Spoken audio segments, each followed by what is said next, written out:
Boss ಮನೆಗೆ ಹೋಗ್ಬೇಕು ಅನ್ನೋದು ಹಲವರ ಕನಸು. ಈ ಕಾರ್ಯಕ್ರಮದಲ್ಲಿ ಭಾಗವಹಿಸಬೇಕೆಂದೇ ನಾನಾ ತರಹದ ಸರ್ಕಸ್ ಅನ್ನ ಮಾಡ್ತಾರೆ. ಬಿಗ್ ಬಾಸ್ ಮನೆಗೆ ಹೋಗಿ ಬಂದ ನಂತರ ಅವರ ಬದುಕಿನಲ್ಲಾಗುವ ಬದಲಾವಣೆಗಳೇನು ಅನ್ನೋದು ಅವರಿಗೆ ಗೊತ್ತಾದರೂ ಕೂಡ ಆ ಭಾಷೆ ಈ ಭಾಷೆ ಎನ್ನದೆ ಎಲ್ಲಾ ಭಾಷೆಯಲ್ಲಿ ಕೂಡ ಪ್ರತಿ ವರ್ಷ ಬಿಗ್ ಬಾಸ್ ಜಾತ್ರೆಯಲ್ಲಿ ಭಾಗವಹಿಸುವ ಉತ್ಸಾಹ ಕಂಡು ಬಂದೇ ಬರುತ್ತೆ. ಕನ್ನಡದಲ್ಲಿ ಕೂಡ ಈ ಉತ್ಸಾಹದ ಅಲೆ ಸದ್ಯ ಎದ್ದಿದೆ. ಇದಕ್ಕೆ ಪೂರಕವಾಗಿ ಅವರು ಹೋಗ್ತಾರಂತೆ ಇವರು ಹೋಗ್ತಾರಂತೆ ಎಂದು ಹಲವರ ಹೆಸರುಗಳನ್ನ ತೇಲಿ ಬಿಡಲಾಗಿದೆ. ಹೀಗೆ ಕೇಳಿ ಬರ್ತಾ ಇರುವ ಹೆಸರುಗಳಲ್ಲಿ ಯಾರು ನಿಜಕ್ಕೂ ಬಿಗ್ ಬಾಸ್ ಮನೆಗೆ ಹೋಗ್ತಾರೆ ಅನ್ನೋದು ಉತ್ತರ ಕಾರ್ಯಕ್ರಮ ಶುರುವಾದ ದಿನದಂದೇ ಅಧಿಕೃತವಾಗಿ ಸಿಗಲಿದೆಯಾದ್ರೂ ಸದ್ಯ ಕೆಲವರ ಹೆಸರು ಸೋಷಿಯಲ್ ಮೀಡಿಯಾದಲ್ಲಿ ಹರಿದಾಡ್ತಾ ಇದೆ. ಆದ್ರೆ ಒಂದಷ್ಟು ಬಲ್ಲ ಮೂಲಗಳಿಂದ ಒಂದು ಅಂದಾಜಿನ ಪಟ್ಟಿ ಓಡಾಡ್ತಾ ಇರುತ್ತೆ. ಆ ಪಟ್ಟಿ ಇಲ್ಲಿದೆ. ಈ ಬಾರಿ ಸೋಷಿಯಲ್ ಮೀಡಿಯಾದಲ್ಲಿ ಫೇಮಸ್ ಆದವರು, ವೈರಲ್ ಆದವರಿಗಷ್ಟೇ ಅಲ್ಲ, ಕಾಮನ್ ಮ್ಯಾನ್ ಗಳಿಗೂ ಅವಕಾಶವಿದೆ. ಅದರಲ್ಲೂ ಮೊದಲನೆಯದಾಗಿ ಕೇಳಿ ಬರ್ತಿರುವ ಹೆಸರು ಅಂದ್ರೆ ಕನ್ನಡ ಚಿತ್ರರಂಗದಲ್ಲಿ ಅದೃಷ್ಟ ಪರೀಕ್ಷೆ ಮಾಡಿಕೊಳ್ಳುವ ಸಕಲ ಪ್ರಯತ್ನವನ್ನು ಮಾಡಿದ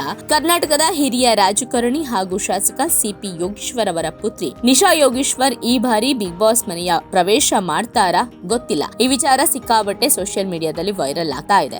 ಆದ್ರೆ ಸದ್ಯಕ್ಕಂತೂ ನಿಶಾ ಯೋಗೇಶ್ವರ್ ಅವರ ಹೆಸರು ಮುಂಚೂಣಿಯಲ್ಲಿದೆ. ತಂದೆಯ ಜೊತೆಗಿನ ಆಂತರಿಕ ಕೌಟುಂಬಿಕ ಭಿನ್ನಾಭಿಪ್ರಾಯ ಇವರನ್ನ ಬಿಗ್ ಬಾಸ್ ಮನೆಯವರಿಗೆ ಕರೆತರುತ್ತಾ ಅನ್ನೋದನ್ನ ನೋಡ್ಬೇಕಾಗಿದೆ. ಹಾಗೆ ಬ್ರಹ್ಮಗಂಟು ಮೂಲಕ ಜನಮನ ಗೆದ್ದ ಭರತ್ ಬೋಪಣ್ಣ ಕೂಡ ಈ ಬಾರಿ ಬಿಗ್ ಬಾಸ್ ಮನೆ ಪ್ರವೇಶ ಮಾಡ್ತಾರೆ ಎನ್ನುವ ಮಾತಿದೆ. ಭರತ್ ಕೂಡ ಈ ಬಾರಿಯ ಬಿಗ್ ಬಾಸ್ ಕಂಟೆಸ್ಟೆಂಟ್ ಅನ್ನೋ ಸುದ್ದಿ ಸದ್ಯ ಹರಿದಾಡ್ತಾ ಇದೆ. ಕನ್ನಡದ ಚಿತ್ರ ರಾಣಿ ಸೇರಿ ಹಲವು ಧಾರಾವಾಹಿಗಳಲ್ಲಿ ಕಾಣಿಸಿಕೊಂಡಿರುವ ಸಮೀಕ್ಷಾ ಈ ಬಾರಿ ಬಿಗ್ ಬಾಸ್ ಮನೆ ಪ್ರವೇಶ ಮಾಡಲಿದ್ದಾರೆ ಎನ್ನುವ ಸುದ್ದಿ ಸದ್ಯ ಹರಿದಾಡ್ತಾ ಇದೆ. ಇವರ ಜೊತೆ ರಾಮಚಾರಿ ಖ್ಯಾತಿಯ Rithvik, Krupakar, bold and beautiful ಚೆಲ್ವೆ, ಮೌನ ಗುಡ್ಡೆಮನೆ, ಯಜಮಾನ ಖ್ಯಾತಿಯ ಮಧುಶ್ರೀ ಭೈರಪ್ಪ, ಹಳ್ಳಿ ಪವರ್ ಖ್ಯಾತಿಯ ರಗಡ್ ರಶ್ಮಿ ಸೇರಿದಂತೆ ಇನ್ನೂ ಹಲವರ ಹೆಸರು ಚಾಲ್ತಿಯಲ್ಲಿವೆ. ನಿಜಕ್ಕೂ ಇವರೆಲ್ಲ ಬರ್ತಾರಾ? ಉತ್ತರ ಕೆಲವೇ ದಿನಗಳಲ್ಲಿ ಗೊತ್ತಾಗಲಿದೆ. ಕೇವಲ ಇವರು ಮಾತ್ರ ಅಲ್ಲ, ಕನ್ನಡದ ಖ್ಯಾತ ನಿರ್ದೇಶಕ ಓಂ ಪ್ರಕಾಶ್ ರಾವ್ ಕೂಡ ಈ ಬಾರಿಯ ಬಿಗ್ ಬಾಸ್ ಸ್ಪರ್ಧೆ ಎನ್ನುವುದು ಸದ್ಯದ ಮತ್ತೊಂದು ಸುದ್ದಿ. ಈ ಹಿಂದೆ ಓಂ ಪ್ರಕಾಶ್ ರಾವ್ ಬಿಗ್ ಬಾಸ್ 4ರಲ್ಲಿ ಭಾಗವಹಿಸಿದ್ರು. ಎಲ್ಲಕ್ಕಿಂತ ಮುಖ್ಯವಾಗಿ ಕಲರ್ಸ್ ಕನ್ನಡದಲ್ಲಿನ ಕ್ವಾಟ್ಲೆ ಕಿಚನ್ ನಲ್ಲಿ ಓಂ ಪ್ರಕಾಶ್ ರಾವ್ ಸದ್ಯ ಭಾಗವಹಿಸಿದ್ದಾರೆ.